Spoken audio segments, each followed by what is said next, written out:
이 국제 정세도 상당히 우리한테 불리하게 돌아가고 있다고 했습니다. 이 우크라이나 총사령관이 3차 핵전쟁이 일어날지도 모른다는 이야기를 하고 있는데 바로 엊그제 7일 날이죠. 호주 주재 중국 대사죠. 우리가 대만을 무력으로 점령할 수도 있다. 이것은 전쟁이 아니라 우리의 국가 내의 일부 군사 작전에 해당한다는 이런 말을 쏟아냈습니다. 그것도 ABC와의 인터뷰에서 이렇게 노골적으로 이야기하고 대만에서는 지금 또 강력한 군사훈련이 또다시 시작되었습니다. 계속해서 군사훈련을 할 겁니다. 여기에 대만도 지지 않을세라 지금 군사훈련을 하고 있고 또 미국은 1조 5천억에 달하는 이 군사무기를 대만에 지원해 주기로 했습니다. 물론 대만이 직접 사가는 무기도 있지만 실제적인 대만에 필요한 무기들을 또 중국을 견제할 수 있는 최신의 미사일들도 이미 대만에 수출하기로 결정을 했습니다. 이런 상황에서 대만도 군사훈련을 하고 중국도 군사훈련을 하게 되면 언제 어디에서 어떤 방식으로든지 서로 부딪힐 수밖에 없습니다. 그것이 바로 얼마 전에 그 신뢰가 있었죠. 대만의 그 옆에 있는 그 섬, 제가 이름을 기억 안 납니다만은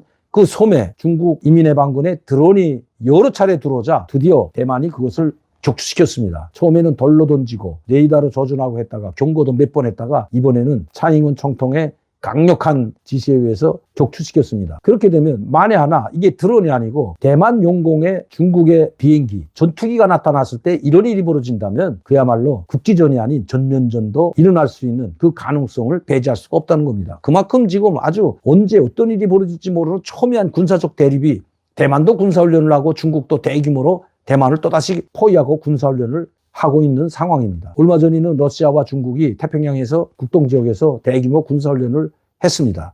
만에 하나 중국이 대만을 공격하게 된다면 무력으로 침공하게 된다면 아마 러시아도 적극적으로 이 태평양 지역에서의 군사훈련과 함께 군사활동을 노골적으로 강화할 겁니다. 왜? 일본을 붙잡아두기 위해서죠. 상당히 위험한 상황으로 가고 있는 것 같습니다. 이 문제는 우크라이나 전쟁이 어떻게 끝나는가에 따라서 시진핑이 아마 금년에 결심하든지 내년 초에 결심하든지 빠른 시일 내에 결심하여 무력으로 대만을 통일하려고 할 것입니다. 장기전으로 가게 된다면 어떻게 될까요? 지금 푸틴 대통령이 러시아 군대가 지금 하르키우주에서 밀려났죠. 그리고 거기서 철수해가지고 도네츠크와 루안스크 주만 지금 강화하고 이 동부와 남부 지역에서 지금 연속 패하고 있다는 소식이 계속 들려오고 있습니다. 하르키우는 원래 러시아가 점령하려고 했던 지역은 아니죠. 그러나 하르키우를 점령했는데 그걸 오히려 우크라이나한테 내주고 지금 러시아가 지금 공세를 강화했는 지역은 또 군사력을 집결시키고 있는 지역이 바로 루안스크 지역과 도네츠크 주입니다. 이 루안스크와 도네츠크는 이미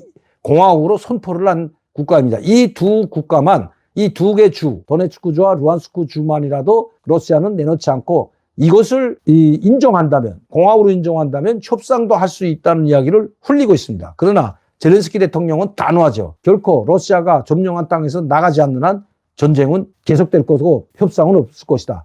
협상을 하자면 이 땅에서 너희들이 점령한, 러시아가 점령한 땅에서 당장 나가라는 것이 젤렌스키 대통령의 강력한 요구입니다. 푸틴과 이 러시아 군대는 지금 하루빨리 겨울이 오기를 기다리는 것 같습니다. 지금 우크라이나가 버틸 수 있는 것은 나토와 미국이 도와주고 있고 많은 유럽 국가들이 우크라이나를 지원하고 있기 때문입니다. 경제적으로 지원하고 군사적으로 지원하고 있죠. 폴란드는 자기들이 가지고 있던 무기를 탱크와 장갑차를 모두 우크라이나에 지원했다고 합니다. 수백 대를 지원했기 때문에 그 공백을 메꾸기 위해서 우리나라 K2 전차를 이 탱크죠. 탱크를 250대 사가기로 총 400대 사갔는데 250대를 먼저 주문 생산했다고 하는 뉴스들이 나오고 있는 거죠. 그만큼 폴란드는 우크라이나가 버텨줘야만이 폴란드가 안전할 수가 있기 때문에 이 완충지대로서의 역할을 할 수 있기 때문에 사활을 걸고 우크라이나를 도와주고 있는 것이 바로 폴란드입니다. 이렇게 유럽 국가들이 우크라이나를 도와주니까 지금 버티고 있지. 미국이나 나토가 우크라이나를 도와주지 않으면 하루도 버틸 수가 없습니다. 전쟁을 계속해서 푸틴이 장기전에 말려들게 되면 버틸 수가 없다는 거죠. 그렇기 때문에 푸틴은 이제 유로존과 나토를 압박해서 원유와 가스를 가지고 압박하고 있으면서 프랑스나 독일로 들어가던 그 가스관을 몽땅 차단했죠.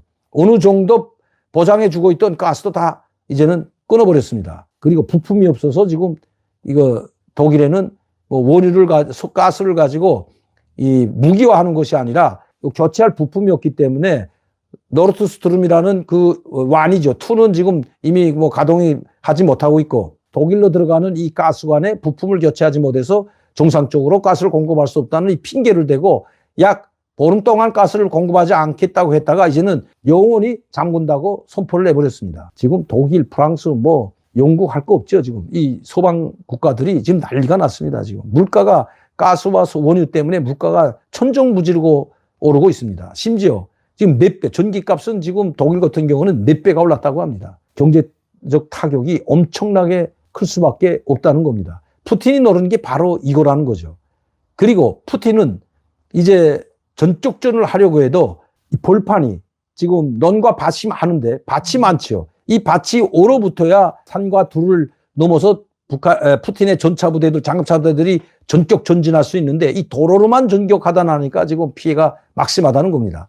만약시 이 볼이 모두, 넌밭이 모두 얼어버리는 겨울이 오게 된다면 러시아 군대에게는 상당히 유리하다는 것입니다. 지금 푸틴은 하리키우를 내주고 루안스크와 도네츠크 주 두 개 주에 역량을 집중하고 이것을 방어하면서 겨울이 오기를 기다리고 있다는 것이 바로 전문가들의 견해입니다. 겨울이 오게 된다면, 즉 땅이 얼어붙게 돼서 이 기갑 전차들이, 기갑 사단들이죠, 진격할 수 있는 그런 겨울이 온다면 전세가 확 뒤바뀔 수도 있다는 것입니다. 여기에 지금 미국이 어떻게 해서라도 겨울이 오기 전에 우크라이나가 한 치 땅이라도, 즉 러시아가 점령한 한 치 땅이라도 더 수복할 수 있고, 그리고 러시아를 격퇴시킬 수 있도록 지금 계속해서 러시아군보다 우위를 차지할 수 있는 이 하이마스를 비롯한 무기를 계속 지원해주고 있다는 것입니다.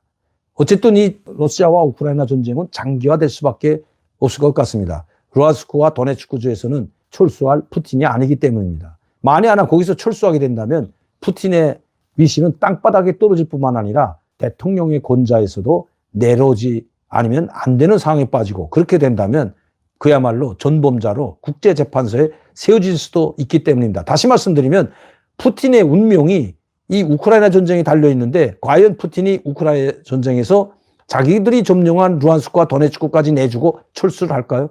결코 그렇게는 안 한다는 겁니다. 그렇기 때문에 이 전쟁은 장기전으로밖에 갈 수 없다는 것입니다.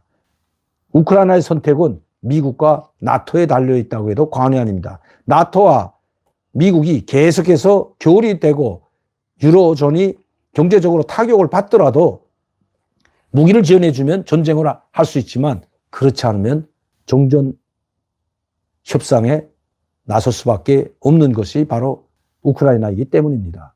러시아의 미국과 중국과 이 정세를 여러분들께 계속 말씀드리는 것은 하루빨리 전쟁이 종식되고 여기가 평화가 찾아오고 중국이 대만을 침공하는 일이 없기를 바라기 때문입니다. 만에 하나 중국이 대만을 공격하게 된다면 굶어 죽어가고 있는 저 북한은 결코 이 기회를 놓치려고 하지 않기 때문입니다. 어떤 수단과 방법을 다해서라도 이번 기회에 한국을 무력으로 조카 통일하려고 하는 것이 바로 김정은이기 때문입니다. 그렇기 때문에 윤석열 정부가 됐던 야당 더불어민주당이 됐던 간에 일체 한국과는 더 이상 상대를 하지 않고 인민들이 고통을 받더라도 오직 군사력에 모든 것을 집중하고 핵무력 강화에 집중하여 때가 되면 한국을 조카 통일하려는 그 시도를 김정은이 하고 있다는 것, 그 목표를 위해서 지금 모험을 하고 있다는 것, 우리는 결코 잊어서는 안 된다는 것입니다.